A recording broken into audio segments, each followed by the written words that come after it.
Every wall screams when she tries to leave. The room is a perfect picture of serenity.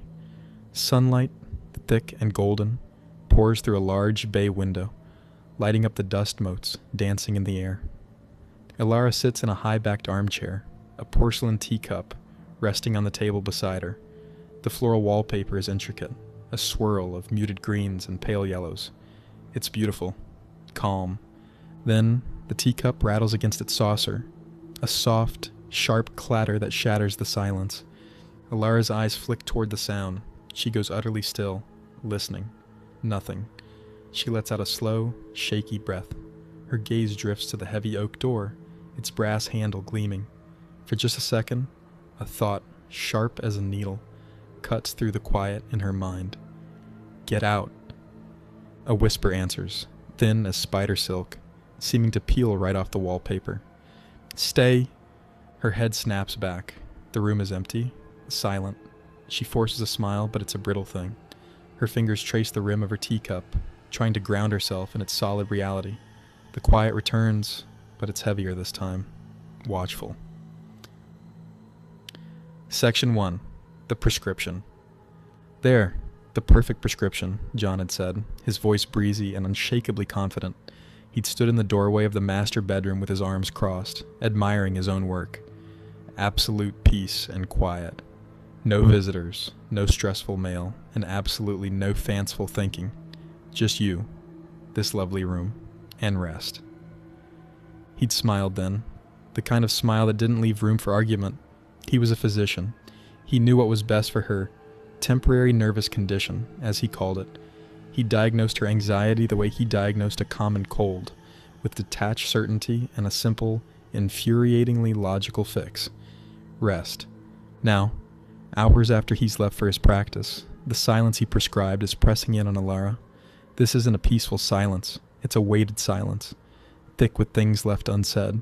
She walks the perimeter of the room, her bare feet making no sound on the polished hardwood floor. The house is old, a wedding gift from her parents. But this room, at the very top of the stairs, feels ancient, sealed off. She remembers the whisper from before and shivers, trying to dismiss it as a phantom of her overtired mind, a symptom. John's voice echoes in her head, chiding her. Fanciful thinking, Ilara. She stops at the bay window, looking down at the manicured garden below. The world outside seems so distant, like a painting she can't quite touch. Another thought rises, unbidden and fierce. I can't stay locked in here. This isn't rest. It's a cage. From the wall beside her, the same whisper, a little clearer now, like dry leaves skittering across pavement. Cage is safe. Ilara freezes, her heart hammering against her ribs. She presses her ear to the wall, right against the pretty floral paper. It's cool and solid against her skin. She hears nothing but the frantic thumping of her own blood. Hello, she murmurs, her voice barely there. Silence answers. She pulls back, letting out a small, unstable laugh. I'm talking to the walls. John would have a field day with that one. She tries to keep busy, rearranging the books on the nightstand, smoothing the duvet on the huge bed. But her mind is stuck in a loop, asking one frantic question. Did she hear it? Was it real? She sits back in the armchair, her eyes scanning the room, not as her sanctuary, but as her opponent. She looks at the intricate patterns on the wallpaper. For the first time, she notices they seem to writhe, just at the edge of her vision. The flowers look less like flowers and more like grasping hands. The leaves, like listening ears. She shuts her eyes, forcing the image away. It's just the light. It's the stress. But a new thought forms. A test. A challenge. If you can hear me, she thinks, pushing the thought into the room with all her might. Do something. The air grows cold. Across the room, a floorboard lets out a loud, deliberate creak, as if under the pressure of a heavy foot. Ilara's eyes fly open. The room is still empty, but it no longer feels that way. It feels full. It feels like it's listening. Section 2. The Conversation. The next few days pass in a haze of terrifying clarity. The house isn't just a house anymore. It's a conversational partner, a sentient warden. It learns her thoughts, her fears, every secret plan she makes. One afternoon, as she stares at her untouched lunch, She thinks, I'm so alone. The wall in front of her whispers back, its voice a dry rustle of paper and dust. Never alone. She tests it again, thinking of John with a sudden rush of resentment. He put me here. He doesn't listen. We listen. The walls breathe in unison, the sound coming from all four sides at once. A chilling stereo chorus. The line between her mind and the room begins to dissolve. Her thoughts aren't just hers anymore, they're prompts in a conversation she can't escape. And the house, in turn, gets more assertive. When she thinks about the key to the door, the one John keeps, the doorknob itself begins to vibrate with a low, angry hum. When her eyes linger too long on the bay window, a sudden, impossible gust of wind slams it shut, rattling the glass in its frame. Her sanity frays. She starts talking aloud to the room, her voice a mix of pleading and fury. What do you want from me? She asks the ceiling one evening as shadows pool in the corners. The reply is a collage of her own deepest insecurities, stitched together in that dry, papery voice. To be well, to be calm, to rest. It sounds almost like John. The breaking point comes a week into her confinement. The sun is setting, casting long, twisted shadows across the floor. She has a plan. It's simple, desperate. She'll wait for John to bring her dinner, and the second he opens the door, she'll run. No words, no hesitation. She'll just bolt. She stands, her body coiled with adrenaline. She takes a single, determined step toward the door. The scream starts as a low groan, a vibration in the floorboards that crawls up her legs and into the base of her skull. It builds with terrifying speed, the groan sharpening into a shriek. It's not a human sound. It's the sound of tearing wood and grinding stone, of 100 voices roaring in a single deafening wave of pure rage. The very air thickens, pressing in on her, a physical force that stops her in her tracks. The wallpaper patterns writhe violently, the flowers twisting into screaming, open mouths. The force of the sound throws her backward. She stumbles, her hands flying to her ears, but the scream isn't just in the air, it's inside her head, an unbearable pressure threatening to shatter her from within. She falls to the floor, curled into a ball, sobbing, and as quickly as it began, it stops. The silence that follows is absolute, and more terrifying than the noise ever was. She lies on the floor, trembling, the echo of the scream still vibrating in her bones. The house has made its point. There is no escape. This isn't a rest cure. This is a prison, and the walls are its guards. Nebagi. Section 3. The surrender. Desperation can unlock a different kind of door. The screaming had broken something in Alara, but it also forged something new in its place. A cold, hard resolve. If the house wanted a fight, she'd give it one. She waits for the dead of night.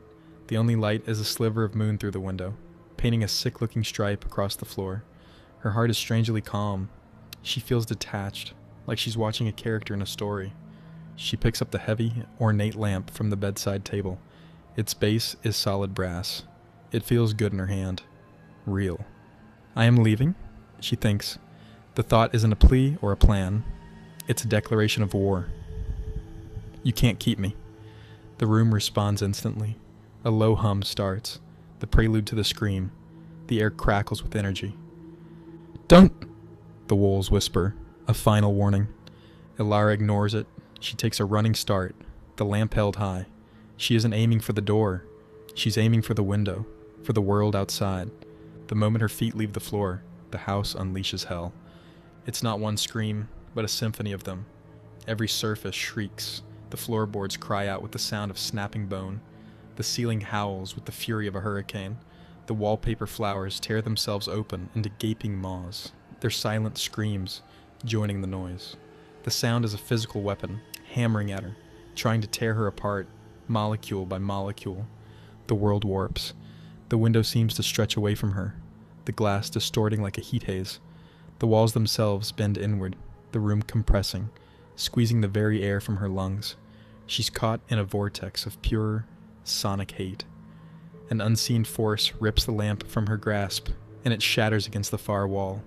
She hangs there in the center of the storm, her own scream a tiny, unheard thing. She feels her consciousness fraying, her identity being shredded and absorbed by the noise. She isn't Alara anymore. She's just a raw, exposed nerve ending. And then, silence. Sudden, Complete. Utterly shocking. She's on her knees in the center of the room. The air is still. The moonlight is just moonlight. The wallpaper is just wallpaper, its floral patterns serene and untouched. The lamp is back on the table, pristine and whole. She stays there, just breathing, for a long time. The only sound is the quiet, rhythmic beat of her own heart. The lock on the door clicks softly. The door swings open. John stands there, silhouetted against the hallway light. He's smiling, holding a breakfast tray. "Good morning, my love," he says, his voice painfully cheerful.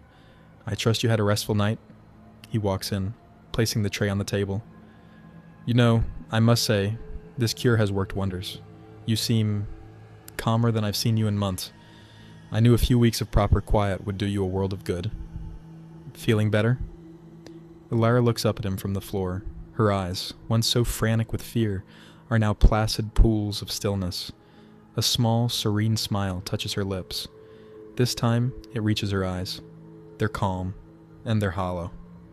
"Yes, John," she says, her voice clear and melodious. "So much better." She rises gracefully and moves to the armchair, sitting down as if she were a queen taking her throne. "It's so peaceful here," she says, her gaze sweeping across the room with a look of deep, lasting affection. "So quiet. I don't think I'll ever want to leave." John beams, vindicated. "That's my girl." He leaves, closing the door softly behind him. Elara remains perfectly still in her chair. She doesn't touch the food. She just sits, hands folded in her lap, staring at the wall ahead. The room is silent, but if you looked closely, you would see it. A faint, almost imperceptible pulse in the wallpaper behind her head. A slow, rhythmic, contented thrum. The beautiful floral pattern seems to be breathing with her. In and out, in and out. The cure has worked. If you've made it to the end, what do you think the ending means? Is she cured, or has she become part of the house? Let me know your interpretation in the comments below. This story was inspired by the classic psychological tale, The Yellow Wallpaper. For more deep dives into psychological horror and dark short films, make sure to subscribe and turn on notifications.